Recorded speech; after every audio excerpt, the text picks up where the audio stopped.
There's an old saying, quitting while you are ahead is not the same as quitting. The premise being that stopping what you are doing while still profitable isn't the same as being forced into stopping after a loss. I feel like America and the West needed to learn this lesson 30 years ago and are about to pay a major price for their greed.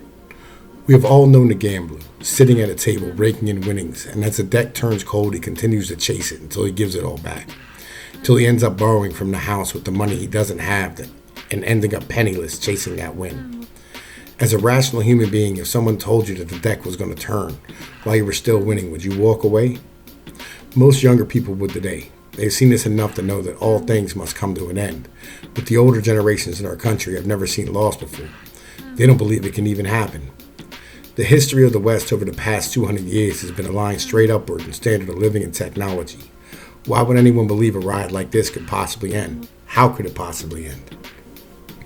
Our world for the past 40 years has been a world of United States hegemony, where the United States was all there was militarily, technologically, and culturally.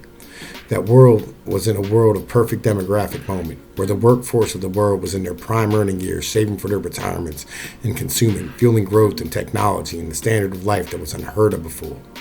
In the past 40 years, we went from a planet of 6 billion with 40% living in poverty to 8 billion with 10% living in poverty. This feat is unheard of. From 1800 to 1990. We dropped from 81% of people living off of $1.90 a day to 40%. Our world has now spent its demographic dividend. The average age of a person in the United States has gone from 30 in 1980 to 40 years old today. And people in countries like China or Brazil are 39. In places much further down the demographic rabbit hole like Japan or Germany or Italy, they're 48. The world is getting older and unable to honor its promises to the elderly it made many years ago. We chose to squander our moment in the sunshine, and now as the shade falls upon our nations, we're not thinking of how to manage this decline. Instead, we're allowing the citizens to pillage what is left and trying to save face. Our government wants to pretend that inclusion will help the problem that exists. Can't really blame them. The last time a shift like this happened, we ended up folding in blacks and women, which turned everything around and destroyed our inflationary pressures. Truth is, though, it murdered the middle classes and left whole swaths of our country as sacrifice zones, looking like third world countries. The only thing that saved us back then was our families and cultures were still somewhat intact. We were mostly an Anglo-led nation with a cultural mentality fresh out of World War II, still hanging our heads on good deeds that Russians died for. Today, for the first time since 1945, when the Bretton Woods system was implemented, our hegemony over the world's economy is looking like it may come to an end. Our State Department didn't think of the blowback from its constant meddling and pushed nations of the world into a corner where they realized their very sovereignty as states was in jeopardy. Being intertwined into an American-led system meant them giving up their right to be able to govern as they see fit, while America every 4 years switched stances and changed the rules at a whim. The system was no longer mutually beneficial between the U.S. and other nations, especially as the U.S. has domestic unrest and struggles to pass legislation to pay back their debts, all the while passing sanctions on countries and expecting the world just to get behind the United States rules. Seeing what the United States was capable of and how they treated other countries who they do trade with doesn't put our economic partners at ease, while Russia is expected to continue to ship out its aluminum and fertilizer to keep the world going while still being sanctioned over its oil and natural gas. The Saudis and other countries being well aware of the Americans being willing to blow up infrastructure that fed German industries knows very well that if they try to pass basic laws like women not being able to drive, they could face the same penalties or worse. Has to give the kings cause to pause. Today, we are a socially incohesive mess of tangled victim groups, races, ideas, local geographies, classes, and bugmen, each afraid of the other states, on the literal brink of war over social issues, economics, and resources. California and Florida might as well be two different countries at this point. The electoral maps bear this out quite nicely as you see maps from Nixon's elections against maps of Trump's or Obama's. We are much more divided than we've ever been on a fundamental level. Our state will not survive this next period of history without a coherent plan that doesn't change every 4 years with the whims of whoever's in office. We're coming to a period in history where our giant bloated military means nothing due to our political will not being there for us to use it legally. Add to that the inability of our government to govern and to pass basic legislation to deal with the economic fallout of less people being in the workforce as boomers retire. This causes the investments in our economy to be drawn down as boomers cash in these retirements to retire and workers having more of an ability to demand more capital for their labor. As China's population decreases, so the cost of manufactured goods increases, which causes onshoring of old jobs that have been gone from our continent for 40 years.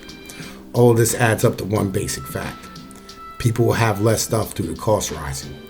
The entire economic model of consumption-led growth is coming to a swift end, and our government has no way of stopping this. This problem is fundamental. It's not some social issue or some corruption that needs fixed. It's a fundamental way of life change that's going to happen whether we like it or not. So how to fix this problem? There isn't a fix. Automation only fixes one side of the equation. It can give you goods, but robots don't pay taxes and don't consume. Humans need to work to earn currency to pay taxes and consume goods. It's a trade. People earn currency, which in turn is spent and taxed on goods, and goods are created, investments made, workers paid, and the circle is closed. You eliminate humans out of the equation, the economy stops working. Basic premise. So how do we fix this? There are some basic things that involve governments getting out of the way and being honest. I know this is a pipe dream, but this is how you fix this problem. First, you level with the American people and tell them the truth. Take over every TV station and Facebook feed, use the emergency broadcast system, and sit and have a 2-hour talk about how things are going to be fundamentally changed. That life isn't going to get better anymore. Explain demographics and urbanization. Explain China's demographic problems. Explain that all of this is going to get worse before it gets better. Get in front of it and lay out some options. The first option should be a real national divorce, not the one that MTG wants, the red versus blue social thing. A real geographically based model looks more like this. It's a simple plan. Explain we can do this peacefully, have housing swaps for those who want to live in California or the Northeast, or currently live in places like Chicago or St. Louis or wherever. Second option, the government gets real tyrannical. Like no more freedom of speech, no guns, starts really subsidizing green tech and pays out a UBI. We get Starship Troopers type of thing. You earn your citizenship. Third, the government lets go of control, helps people start local farming and agriculture, makes it a right to grow food, ends property taxes nationwide, tells people if their pension fails, tough shit. You move it in with your kids or together. Hell, you could even grab all the public pensions and just put them into a Social Security and Medicare fund. Use the defense budget to put it in there too. Then end Social Security tax, ensure a basic Medicare system, onshore all drug manufacturing, all essential good that allows for a basic life. Food, tools, building materials, appliances, etc. These are all complete pipe dreams that will never happen. In order to make some basic changes on a governmental level to even protect ourselves, we're probably going to have a full-out revolution and overthrow the whole thing. Let's be perfectly honest here. Our government's willing to risk nuclear war over a country that we have very little to do with. It stays with State Department actions that have been proven to be deadly for everyone. This is why I ask for peaceful things to happen, for people to have a real deep thought about where we are and think about our land not in fear or some cynical way, but think about what will result in the best life for our families and our children, for our nature and our way of life. Is it better for us to be connected globally, or better for us to be able to have families and not try to compete with labor, a full world away that's basically slaves? Beware of forward entanglements. Washington said this 300 years ago and it still rings true today. Being dragged into conflict over dirt that has nothing to do with any of us, or for the freedom of men who run from battle and are not willing to fight for it themselves, is not a policy we should continue to pursue. Tom Pease with Pnoid News. If y'all have some suggestions, throw them down in the comments section or join the Discord. The link is in the details. Let me know what y'all think. I'm out. Peace be like one, my brothers. Later.